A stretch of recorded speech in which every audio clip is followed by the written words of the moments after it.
Hello friends, welcome to channel eat the finest. இந்த channel எங்கள் அம்மா பண்ணுற ரெசிபிஸ் தான் ஷேர் பண்ணிட்டு இருக்கேன். அந்த வரிசையில் நான் ஷேர் பண்ண போகிறது வெஜ் சாண்ட்விச் இட்லி. இந்த வெஜ் சாண்ட்விச் இட்லி கல்யாண விருந்துகளை பரிமாறக்கூடிய ஒரு ரெசிபி. எப்படி பண்ணுறதுன்னு வீடியோக்குள்ளே பார்த்துடலாம்.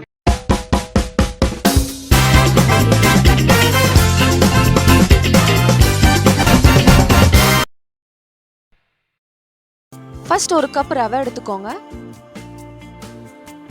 உப்பு அரை டீஸ்பூன் சேர்த்துக்கோங்க. கெட்டி தயிர் ஒரு கப் சேர்த்துக்கோங்க. எந்த கப்பில் ரவை அளந்தோமோ அதே கப்பில் ஒரு கப் கெட்டி தயிர் சேர்த்துக்கோங்க. தண்ணி 1/4 கப் சேர்த்துக்கோங்க. நல்லா கலந்து விட்டுக்கோங்க. கட்டி எதுவும் இல்லாமல் நல்லா கலந்து விட்டுக்கோங்க. இப்போ நல்லா மிக்ஸ் ஆயிடுச்சு. மூடியை போட்டு மூடிடுங்க. ஒரு 20 நிமிஷம் நல்லா ஊறட்டும். அடுத்து இந்த இட்லிக்கான ஸ்டஃபிங் ரெடி பண்ணிடலாம். அதுக்கு ஒரு கடாயில் 2 டேபிள் ஸ்பூன் எண்ணெய் ஊற்றிக்கோங்க. ஒரு மீடியம் சைஸ் பல்லாரி பூண்டு 3 பல் நறுக்கி சேர்த்துக்கோங்க. மீடியம் ஃப்ளேமில் பொன்னிறமாக வர வரைக்கும் நல்லா வதக்கிக்கோங்க.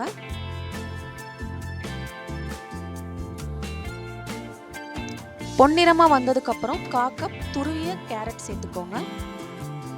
வேக வச்ச ஃப்ரெஷ் பச்சை பட்டாணி 1 கப் சேர்த்துக்கோங்க. ஃப்ரெஷ் பச்சை பட்டாணி சேர்த்தா தான் இந்த வெஜ் சாண்ட்விச்சுக்கு நல்ல ஃப்ளேவர் கொடுக்கும். வத்தல் பொடி அரை டீஸ்பூன், மஞ்சள் தூள், சீரகத்தூள், கரம் மசாலா இதெல்லாமே 1/4 டீஸ்பூன் சேர்த்துக்கோங்க. உப்பு அரை டீஸ்பூன் சேர்த்துக்கோங்க. போதும். 2 நிமிஷம் பச்சை வாசனை போற வரைக்கும் வதக்கிக்கோங்க. ஸ்டவ் ஆஃப் பண்ணிட்டு கீழே இறக்கி வச்சுக்கோங்க. நல்லா சூடு ஆறணும். நல்லா சூடு ஆறுனதுக்கு அப்புறம் மிக்சியில சேர்த்துக்கோங்க. கொரன்னு அரைச்சிக்கோங்க. ரொம்ப நைஸா அரைச்சிடாதீங்க. கொரப்பு கண்டிப்பா இருக்கணும்.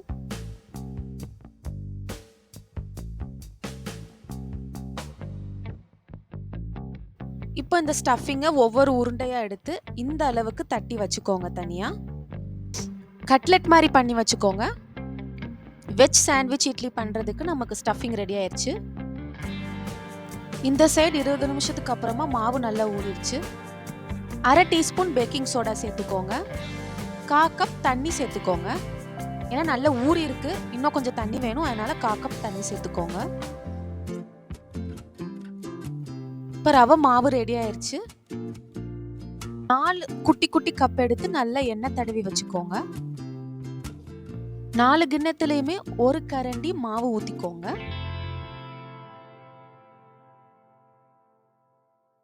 இப்போ அதுக்கு மேல ஒரு ஸ்டஃபிங் வச்சுக்கோங்க.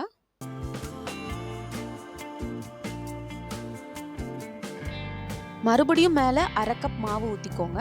ஓரளவுக்கு கப்பு ஃபில் ஆகிற மாதிரி மாவு ஊத்திக்கோங்க.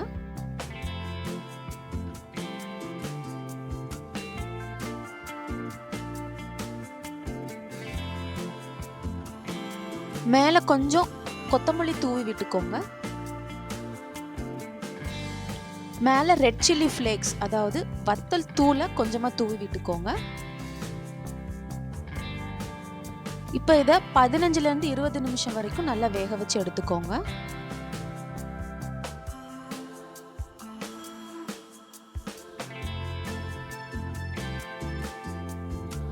ஆவி பறக்க வெஜ் சாண்ட்விச் இட்லி ரெடி ஆயிடுச்சு. கப்போட எல்லா ஓரத்துலையுமே கத்தியை வச்சு எடுத்துக்கோங்க. உங்களுக்கு ஈஸியாக இட்லி வெளியில் வந்துடும். ஏன்னா எல்லா கப்லையுமே எண்ணெய் நல்லா தடவி வச்சுருக்குறோம்.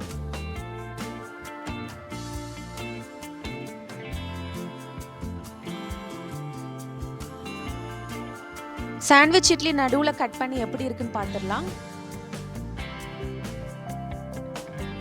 பார்த்தீங்களா எவ்வளோ கலர்ஃபுல்லாக இருக்குன்னு. வீட்டில் வெஜ் சாண்ட்விச் இட்லி பண்ணி விருந்தாளிங்களுக்கு பரிமாறும் போது அரை இட்லியாக வைங்க. அப்போ தான் பார்க்குறதுக்கு அழகாக இருக்கும். அவங்களுக்கும் எடுத்து சாப்பிடணும்னு போல தோணும். வீட்டுக்கு திடீர்னு கெஸ்ட் வரும்போது இட்லி மாவு இல்லைன்னா இந்த ரவையை வச்சு நம்ம வெஜ் சாண்ட்விச் இட்லி பண்ணிடலாம்.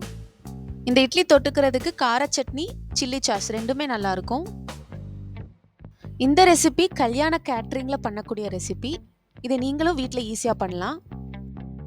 இதே மாதிரி விதவிதமான ரெசிபிஸோட அடுத்தடுத்த வீடியோவில் நம்ம மீட் பண்ணலாம். அது வரைக்கும் எங்கள் சேனலுக்கு தொடர்ந்து சப்போர்ட் பண்ணுங்கள். தேங்க்யூ ஃபார் வாட்சிங்.